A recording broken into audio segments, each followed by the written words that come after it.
कहानी की शुरुआत होती है और हम एक अनजान और वीरान रेगिस्तानी ग्रह को देखते हैं।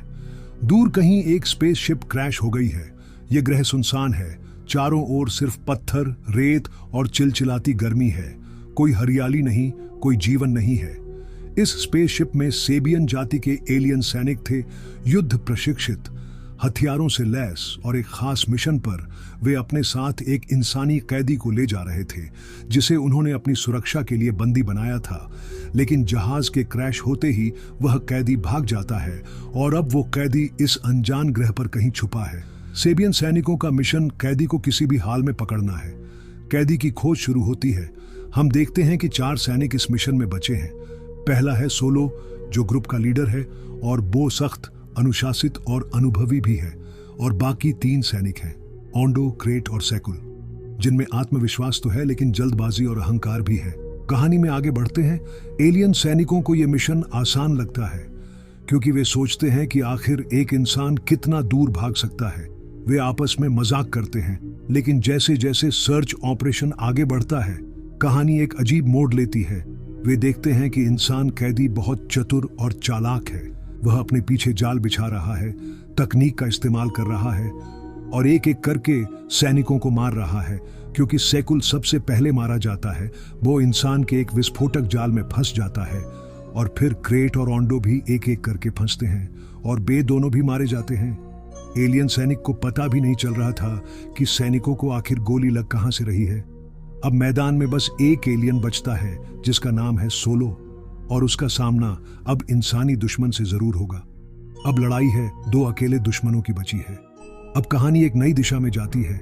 ये अब एक बचे हुए सैनिक और भागते हुए कैदी की लड़ाई नहीं रही थी। ये अब एक मानसिक युद्ध बन चुका है। दोनों एक दूसरे को ट्रैक करते हैं और उनका आमना सामना हो जाता है। बे दोनों आपस में बातचीत करते हैं और एक दूसरे की मनोस्थिति को परखने की कोशिश करते हैं। सोलो कैदी से रेडियो पर संपर्क करता है।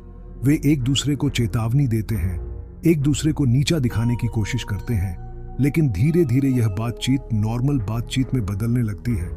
अब उनमें एक अजीब सा सम्मान और समझदारी झलकने लगती है। अब दर्शकों को पता चलता है कि यह इंसान कोई आम कैदी नहीं है। उसका नाम है ओरिन जेरिको, और वह धरती का आखिरी बचा हुआ इंसान है। उसकी पूरी सभ्यता, उसका ग्रह, उसके लोग थे जिनको कुछ सेबियन जाति के एलियन ने नष्ट कर दिया है। सेबियन सेना का मानना था कि इंसानों की तकनीक उनके लिए खतरा बन सकती है, इसलिए उन्होंने ओरिन की दुनिया पर हमला किया, उसकी सभ्यता को खत्म कर दिया, और अब ओरिन को कैदी बनाकर एक गुप्त जगह ले जाया जा रहा था ताकि वह किसी से संपर्क न कर सके। लेकिन ओरिन ने हार नहीं मानी। वह उनसे छूटकर भागा और अब उसका मिशन है एक खास डिवाइस तक पहुंचना जिससे वह बाकी इंसानों को चेतावनी भेज सके। दूसरी तरफ सोलो अब अकेला सैनिक है। उसका आदेश है कैदी को खत्म करना। वह अपने लोगों की रक्षा करना चाहता है, लेकिन अब जब वह ओरिन की सच्चाई जानता है तो उसके भीतर द्वंद्व शुरू हो जाता है। वह पूछता है खुद से, क्या मैंने गलत लोगों को मारा? क्या मेरा मिशन वाकई सही है? क्या आदेश मानना ही सब कुछ है, या इंसानियत की भी कोई जगह है? तभी हम आगे बढ़ते हैं। एक सीन में ओरिन को गोली लग जाती है। वह घायल होता है और छुप जाता है। सोलो उसे ढूंढ लेता है, लेकिन उसे मारता नहीं है बल्कि उसकी पट्टी करता है। दोनों एक गुफा में बैठते हैं, वो भी बिना हथियार के। यहाँ दोनों के बीच गहरी बातचीत होती है। ओरिन पूछता है, क्या तुम्हें कभी शक हुआ कि हम बुरे नहीं थे?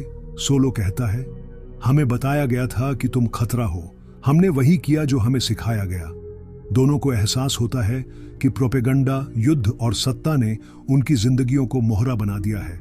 ओरिन अब सोलो को बताता है कि उसके पास जो डिवाइस है वह कोई हथियार नहीं बल्कि एक कम्युनिकेशन बीकन है। उससे वह अपने बचे हुए लोगों तक संदेश पहुंचाना चाहता है ताकि वे सेबियन के एलियन से बच सके। वह नहीं चाहता कि इंसान फिर से हमला करे, वह सिर्फ बचाना चाहता है जो भी उनके पास बचा है। अब दोनों दुश्मन अपने आखिरी टकराव की ओर बढ़ते हैं। सोलो के पास मौका है, वह ओरिन को मार सकता है। ओरिन के पास भी एक बंदूक है, वह सोलो को रोक सकता है, लेकिन कोई गोली नहीं चलती। सोलो फैसला करता है कि वह आदेश नहीं मानेगा, वह ओरिन को जाने देगा। वह कहता है, अगर तुम झूठ बोल रहे हो तो मैं खुद तुम्हें ढूंढ लूंगा, लेकिन अगर तुम सच बोल रहे हो तो दुनिया को तुम्हारी जरूरत है। ओरिन कम्युनिकेशन डिवाइस को एक्टिव करता है और संदेश भेजता है, मैं ओरिन जेरिको हूं, मैं अभी भी जिंदा हूं और हमें एक नई शुरुआत की जरूरत है।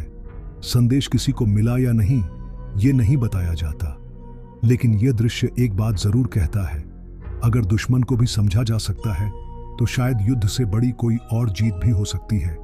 इस कहानी से हमें यह पता चलता है कि दुश्मन हमेशा गलत नहीं होता, हर आदेश को मानना जरूरी नहीं होता।